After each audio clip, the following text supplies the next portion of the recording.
Hi friends, welcome to Pavis pantry. இன்னைக்கு நம்ம பார்க்க போகிறது எப்படி வீட்டிலே பேச்சுலர்ஸாக இருந்தாலும் ஃபேமிலி பர்சன்ஸாக இருந்தாலும் சிக்கனை வாங்கினா எவ்வளோ ஈஸியாக செய்யணுன்றதாங்க பார்க்க போகிறோம். அது செட்டிநாடு ஸ்டைலில் இன்க்ரீடியன்ஸ் எல்லாமே செம சூப்பராக வீட்டிலே ப்ரிப்பேர் பண்ணும்போது அது வாசனையும் சரி டேஸ்ட்டும் செம சூப்பராக இருக்குங்க. வாங்க வீடியோக்குள்ள போகலாம். செட்டிநாடு சிக்கன் எப்படி செய்கிறதுன்றதை பார்ப்போம். தேவையான பொருட்கள்: ஒரு 1/2 கிலோ சிக்கன் எடுத்திருக்கேன். அதுக்கான மசாலா தான் 4 வரமிளகா, மிளகு, சீரகம், வெங்காயம், 10 பல் பூண்டு, இஞ்சி, தக்காளி, தனியா 2 டேபிள் ஸ்பூன், சோம்பு கொஞ்சம், வெந்தயம் ஜஸ்ட் ஃப்ளேவருக்கு, 2 ஏலக்காய், 4 கிராம்பு, ஒரு பட்டை. இது எல்லாத்தையுமே வணக்கி அரைச்சி தாங்க வைக்க போகிறோம். வாங்க வணக்க ஆரம்பிக்கலாம். வானலி வச்சு காஞ்சதுமே ஒரு 10 ஸ்பூன் எண்ணெய் ஊற்றிக்கோங்க. ஏன்னா இது எல்லாமே எண்ணெயில் நல்லா வதக்கி அரைக்க போகிறோம். எண்ணெய் காஞ்சிருச்சு. இப்போது எடுத்து வச்சுருக்க லவங்கம், ஏலக்காய், கிராம்பு, வரமிளகா போட்டு ஃபஸ்ட் லேசாக வதக்குங்க.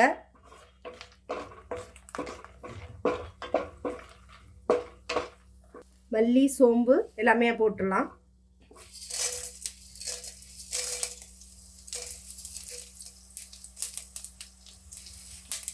சீரகம், மிளகு எல்லாமே இப்போயே ஆட் பண்ணிவிடுங்க. இது கொஞ்சம் வதங்கினதுமே வறுபட்டதுமே நம்ம வந்து வெங்காயம், தக்காளி எல்லாம் ஆட் பண்ணிக்கலாம்.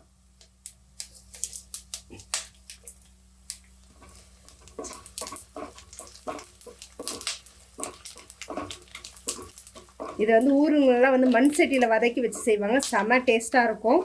ஸோ உங்கள்கிட்ட மண் சட்டி இருந்தால் அதில் நீங்கள் ட்ரை பண்ணி செய்யுங்க. செமையாகவே இருக்கும் குழம்பு.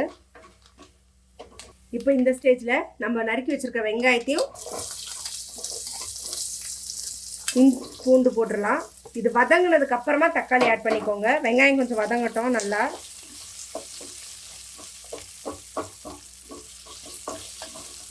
நான் பெரிய வெங்காயம் ஒரு 3 நறுக்கி இருக்கிறேன் வதக்கிறதுக்கு.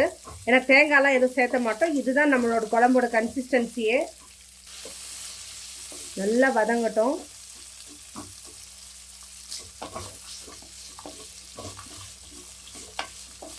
ஏன்னா நல்லா அந்த வதங்கினாதாங்க அந்த கிரேவியே வந்து நல்லா அப்படியே வந்து டேஸ்ட்டு வாசனை எல்லாமே சூப்பராக இருக்கும்.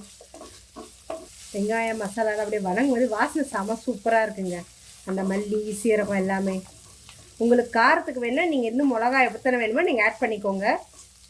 ஏன்னா நான் வந்து காரம் லிமிட்டடாக இருக்கட்டும் அப்படின்றதுக்காக, ஏன்னா மிளகு சேர்க்குறோம் அப்படின்றதுனால காரம் நிறைய சேர்க்கலை.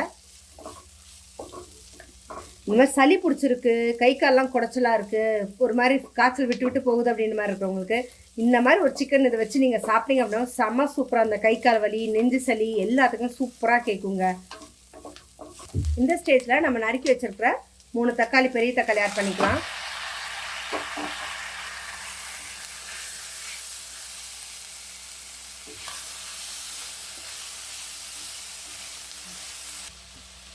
இப்போது குழம்பு மசாலாக்கு தேவையான அளவுக்கு உப்பு சேர்த்துக்கோங்க. இதுலேயே நம்ம சிக்கன்லேயும் தனியாக போடுவோம். ஸோ அதனால் பார்த்துக்கிட்டு சேர்த்துக்கோங்க எவ்வளோ அளவு தேவைன்றதை. கொஞ்சமாக மஞ்சள்தூள். தக்காளியெல்லாம் நல்லா வதங்கட்டோங்க. வதங்கினதுக்கப்புறம் எடுத்து ஆற வச்சுட்டு நம்ம அரைச்சிக்கலாம். ஏன் தேங்காய் சேர்க்கலன்னா, தேங்காய் அரைச்சிங்கன்னா நார்மல் குருமா மாதிரி ஆகிடும். அதனால தேங்காய் சேர்க்கல. வேணால் நீங்கள் கொஞ்சமாக சேர்க்கணும், கொஞ்சமாக போட்டுக்கோங்க. கொஞ்சம் மீடியம் ஃப்ளேம்லேயே வச்சு மூடி போட்டெல்லாம் மூட வேண்டாம், அப்படியே விடுங்க. அப்படியே இது வதங்கணும். இது வதங்குறதா வந்து மெயின் நல்ல ஒரு டேஸ்ட்டே இருக்கும். ஸோ வெங்காயம், தக்காளி எல்லாமே நல்லா வதங்கிருச்சு. இதை அப்படியே ஆற விட்டுறலாம். ஆறுனதும் நல்லா மிக்சியில் போட்டு நல்லா நைஸாக பேஸ்ட் மாதிரி அரைச்சிக்கலாம். ஓகேவா? இப்போ ஸ்டவ் ஆஃப் பண்ணிடுவோம். இப்போது சிக்கன் கிரேவி செய்யறதுக்கு கடாயை வச்சு கொஞ்சம் எண்ணெய் ஊற்றிக்கோங்க. எண்ணெய் நிறைய ஆட் பண்ண வேண்டாம், ஏன்னா சிக்கன்லேருந்து நல்ல எண்ணெய் இதாகும். கொஞ்சமாக எண்ணெய் ஆட் பண்ணிக்கோங்க. எண்ணெய் காஞ்சதும் 2 பிரியாணி இலை மட்டும் போட்டுக்கோங்க.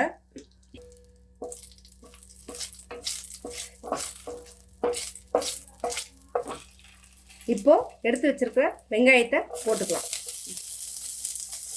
பெரிய வெங்காயம் ஒன்று வச்சுருக்கேன். உங்களுக்கு சின்ன வெங்காயம் கிடச்சுன்னா சின்ன வெங்காயம் கூட நீங்கள் ஆட் பண்ணி செய்யலாம். சுவையாக இருக்கும் டேஸ்ட்டு. இன்ஃபேக்ட் வணக்கிறதுக்கே நீங்கள் சின்ன வெங்காயம் ஆட் பண்ணியிருந்தீங்கன்னா இன்னும் சூப்பராக இருந்திருக்கும். பட் ஆனால் இங்கே கிடைக்கல. அதனால் நான் வந்து பெரிய வெங்காயம் போட்டு தான் இன்றைக்கி சமைச்சிருக்கேன். ஸோ இது நல்லா கொஞ்சம் லேசாக வதங்கட்டும்.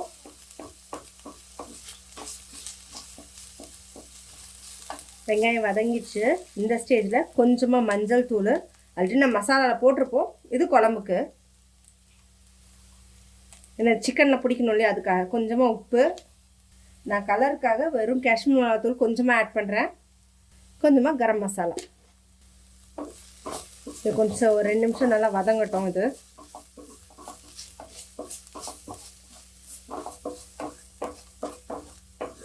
இப்போ இதில் நம்ம கழுவி எடுத்து வச்சுருக்க சிக்கன் இதில் ஆட் பண்ணிடலாம்.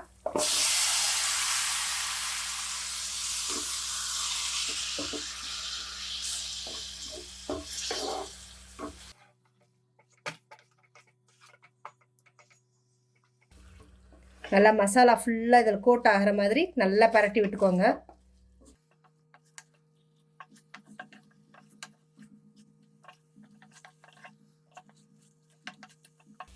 தட்டு போட்டு ஒரு 10 நிமிஷம் அப்படியே மூடி வச்சுருங்க. தண்ணியெல்லாம் எதுவும் ஆட் பண்ண வேண்டாம். ஏன்னா சிக்கன்லேருந்தே நல்லா தண்ணி இதாகும். அந்த தண்ணியிலே கொஞ்சம் நல்லா வேகட்டும். அதுக்கப்புறமா நம்ம வந்து மசாலாவை ஆட் பண்ணிக்கலாம். சிம்மில் வச்சு மூடி வச்சுருங்க. நம்ம சிக்கனை அப்படியே எடுத்துருவோம். தண்ணியே ஊற்றல. ஆனால் சிக்கன்லேருந்தே பாருங்கள் இவ்வளோ தண்ணி இதாக இருக்குது.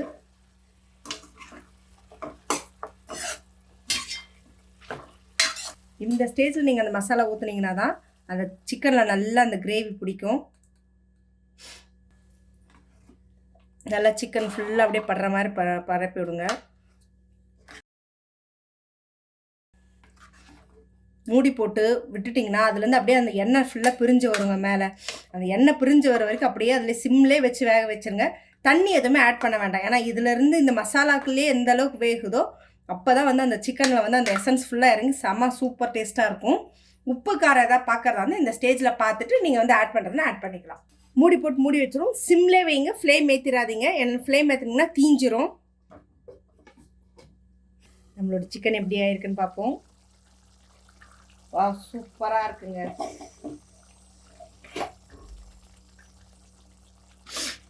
நிறைய எண்ணெய்லாம் பிரிஞ்சு செமையாக வந்திருக்கு. சிக்கன் பீஸ் பார்த்தீங்கன்னா சூப்பராக குக் ஆகிருக்கு. நம்மளுடைய Chettinad style chicken gravy ready ஆகிடுச்சுங்க. ஸோ சாதத்தை வைக்கிறோம், எடுத்து போட்டு சாப்பிட்றது மட்டும்தான் இப்போ அடுத்த ஒர்க்கு. தேங்காய் எதுவுமே போடலான்னு கன்சிஸ்டன்சி செம சூப்பராக இருக்குது. இது நீங்கள் சப்பாத்திக்கு, ரோட்டியோட, புல்காவோடலாம் சாப்பிட்றதுக்கு சூப்பராக இருக்கும். இட்லி தோசையோட இன்னும் சூப்பராக இருக்கும். இல்லை உங்களுக்கு இன்னும் வந்து திக்காக வேணும், அப்படியே பரட்டின மாதிரி வேணும், இன்னும் நல்லா சுண்டை விடுங்க. சுண்டை விட்டிங்கன்னா இன்னும் நல்லா அப்படியே வந்து பரண்டு நல்லா இதாகும். அப்படியே தொக்கு மாதிரி கூட நீங்கள் இதை பண்ணி சாப்பிட்டுக்கலாம். ஸோ இந்த மாதிரி இன்ட்ரெஸ்டிங்கான குக்கிங் வீடியோஸை மிஸ் பண்ணாமல் பார்க்கறதுக்கு என்னோடய சேனலை சப்ஸ்கிரைப் பண்ணிக்கோங்க. பக்கத்தில் இருக்க பெல் ஐக்கானும் கிளிக் பண்ணிக்கோங்க. அப்போ தான் பேச்சுலர்ஸாக இருந்தாலும் லேர்னர்ஸாக இருந்தாலும் எல்லாருக்கும் ஈஸியான டிப்ஸோட சூப்பராக சமைக்கலாம்.